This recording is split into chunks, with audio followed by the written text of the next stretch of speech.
So I just got the book The Rose Bargain by Sasha Payton Smith. Maybe it's pronounced Sasha. I'm not really sure how you pronounce her name, but I'm actually really excited about this book. I'll be reading it as an ebook because it's just easier for me to read ebooks. I have a bottle in one hand when I feed my 5-month-old, my phone in the other. It's just convenient. In case you haven't heard of the Rose Bargain before, it's about a Fae queen that grants humans one bargain. Ivy Benton, our FMC, enters a competition to marry the Fae prince, but she instead gets intertwined into a scheme that involves the Fae prince's stepbrother. The Rose Bargain is a YA fantasy novel, and it's been advertised as The Cruel Prince Meets the Selection. I thought The Cruel Prince was a really weird book, but I was strangely intrigued with the selection, even though it was totally predictable. So it'll be interesting to read a book blending the two together. I'm also really excited about the fact that The Rose Bargain takes place in an alternate Regency era England. So I'm actually never read a book about that before, so I'm super pumped. It currently has 3.94 stars on Goodreads, which isn't terrible, but I don't want to get my expectations too high, so we'll see what happens. I'll be sporadically giving you guys updates about The Rose Bargain while I read it, so if you don't want spoilers, then pause this video and come back to watch it later. Otherwise, enjoy. So I just read the first 3 chapters and I have a few thoughts. I think it's weird that the prince knew that Ivy's sister Lydia was missing. I mean, he's a prince and she's a commoner. Like, why would he care? Or how would he know that she's missing? Unless he's behind her disappearance for some reason. I want to know what the bargain is that Lydia made with the queen. I mean, she obviously has no memory of it. I'm guessing that she bargains to find a door that led to the others, even though she thinks that believing in fairies is stupid and babyish. Hence the reason her skin was so cold and clammy when she arrived at the house, as though she'd been outside for a really long time. That's my theory right now, at least. It could change as the book progresses. But I'm honestly a little disappointed in the world building because there hasn't been any world building. The only reason I know they're in England is because it's been mentioned a couple of times in the book so far. And the only reason I know it's in the 1800s is because it said that at the beginning of a chapter. Other than that, I'm struggling to picture what the world looks like in my mind. I was hoping there'd be more magic or something involved, but as far as I'm aware, the only fairies in England is the queen and the prince. But I've got to hand it to Ivy. Her family's a disaster, and her mom is super disappointed in her. She won't flat out say it, but she's disappointed in Ivy, and I just feel bad for the poor soul. But Ivy just takes it all in stride, and she just goes about her day and does the best that she can. If I was in that position, I would lose my mind.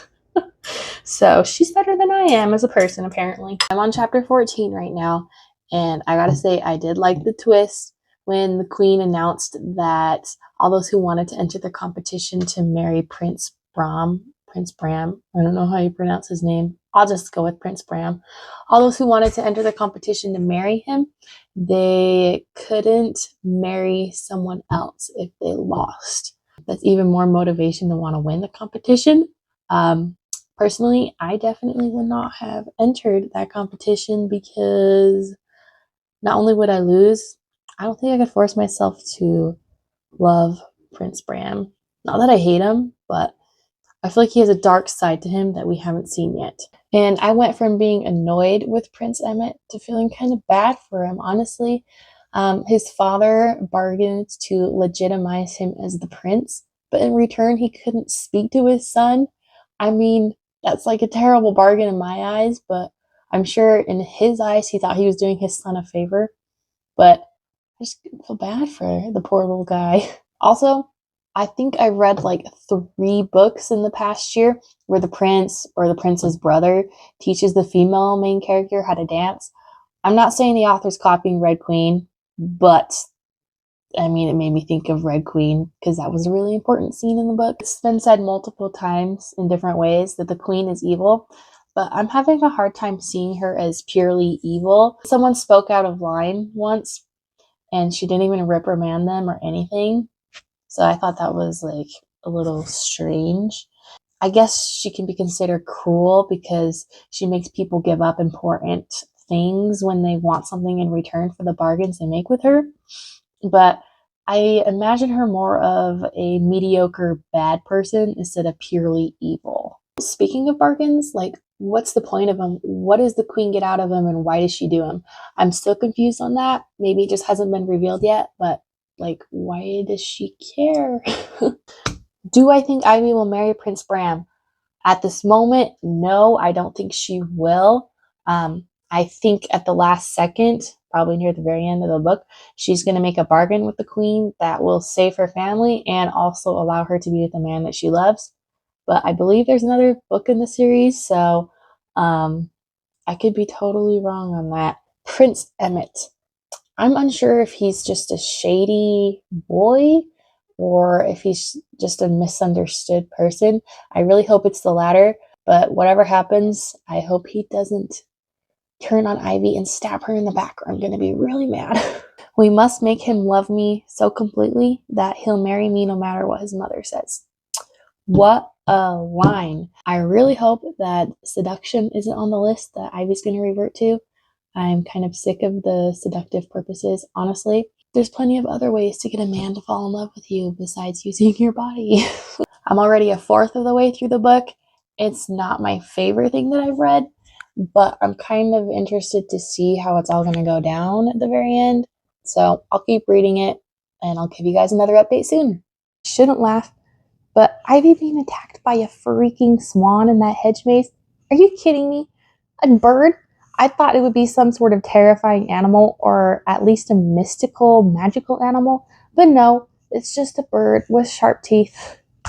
So here's something we didn't get in the selection. We got to read perspectives from the girls competing for Prince Bram's hand. So far, I've read Olive, Emmy, and Marian's perspectives. And they're just, honestly, they're just misunderstood. They have terrible parents, or some sort of tragedy has happened to them. None of them have had a normal upbringing at all. For being in a competition, the girls are surprisingly nice to each other. I thought there would be a lot more jealousy spewing out, thought there'll be fists flying, or the girls trying to sabotage each other. But there really hasn't been any of the first two, and very little of the last one. Question: how did the queen raise such a courteous young man who's such a gentleman to the girls if she's just evil? I thought Prince Bram would be a lot more like the queen. I thought he'd be meaner, something like that, but I mean, he's just the ideal prince, I suppose. I still think he's hiding something. It still seems too good to be true. It feels like Ivy is swaying towards Emmett. She'll probably fall in love with him, but I hope she doesn't sabotage her plans to unseat the queen by deciding at the last second, I don't want to marry you, Prince Bram. But I don't think it's her personality to do that. I think she would marry Prince Bram if it meant liberating all of England from the queen's treacherous bargains. But she's going to have to give up on her love for Emmett to be able to do that. So I'm on chapter 26, and we've now arrived at the, oh no, there's only one bed trope. You take the bed and I'll sleep on the floor. No, you take the bed and I'll sleep on the floor. Really? Are we really going to believe that one of them's going to be sleeping on the floor? We know they're both going to end up in the same bed. I don't know what it is about that trope, but like, no matter how many times I read it, my heart does this pitter patter, and I just get so excited because I'm like, oh my goodness, this is finally the moment where they don't ignore their romantic feelings they feel towards each other. But sadly, they kind of did suppress their romantic feelings for each other a little bit, but it was totally worth it. I don't think I've ever read a book where someone has to teach the female main character how to kiss. And I know it's the serious part of the book, but it's kind of comical to me. I don't know why. It's just hysterical that Emmett is trying to teach Ivy how to kiss. Thankfully, they just kiss a lot and nothing else happens. So I'm glad it stopped there. I guess they do get a little handsy, but it's not like explicit handsy, thankfully. I'm not big on reading spice. Chapter 25 ended with Bram saying this: I'm not a fool. It's time we finally spoke about what's going on. Oh boy, is Bram finally going to find out that Emmett and Ivy are manipulating him behind his back? I don't know, but I'm going to stop this video because I got to figure out what's going to happen next. Can we talk about that tea party? Talk about twisted. I guess it was a power move on the queen's part, because that way the parents and relatives or whatever of the girls competing for Prince Bram's hand, that way she can unearth their secrets and etc. and decide who to eliminate. But still, no one wants their secrets being told like that in front of everyone else. Not only is that humiliating and embarrassing, it makes me want to crawl into a hole and never come out of it. Oh my gosh, Greer just died. No way that's real. I refuse to believe she's dead. No way. Greer does not seem like the type of girl that would just kill herself. I mean, she's way too in love with Joseph. They probably eloped or something, or the queen actually did kill Greer and she's behind her demise. But no, I am hoping and wagering that her and Joseph eloped. I really hope. Greer kind of grew on me. I mean, she really bothered me at first because she was so rude to Ivy. She reminded me of Celeste from The Selection because I didn't like Celeste at the beginning either. But it turns out Greer was just really misunderstood. After reading her perspective, I kind of took pity on her. I mean, her mother's terrible. No one wants a mom like that. So I really hope she's alive. So Ivy, go investigate. Figure this out. Greer was your best friend once upon a time. Go investigate, girl. I just read the line, "I want you to make me forget Prince Emmett."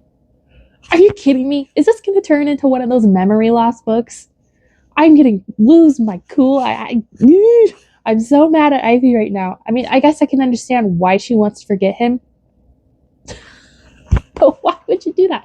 It's never, ever, ever a good idea to lose your memory or to want to lose it for the greater good. Something always goes wrong. If Ivy really does lose her memory, she better not spend all of book 2 trying to get it back so she can remember Prince Emmett. Otherwise, I'm not going to read that book because I'll be so frustrated. Ooh, new theory. Let it go on record that I predict Lydia did the same thing that Ivy did. Ivy bargained to forget Prince Emmett. I think Lydia bargained to forget Prince Bram. I don't know why she would have done that. Maybe they met in secret somewhere. Maybe they met in that secret fairy world where the others live. I don't know how they would have met there. But maybe they did. And she fell in love with him there. No, she bargained with the queen to go to the fairy world. I don't know. Actually, this theory sounds really crazy. Scratch that. All right, I finished the book and I was totally right about some things, but also dead wrong on other things. I was right. Lydia had been in the fairy world, but she didn't necessarily bargain to be there. So my super crazy theory about Lydia meeting Bram in the fairy world wasn't so far-fetched after all. But if Bram married Lydia in the fairy world and he married Ivy in the human world, does that mean he has 2 wives? He's married to both of the Benton sisters?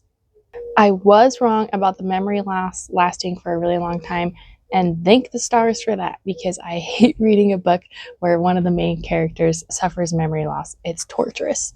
I'm super glad Ivy got her memory back and she remembers Prince Emmett, but of course Bram had to take Prince Emmett. Now he's gone, probably in the fairy world.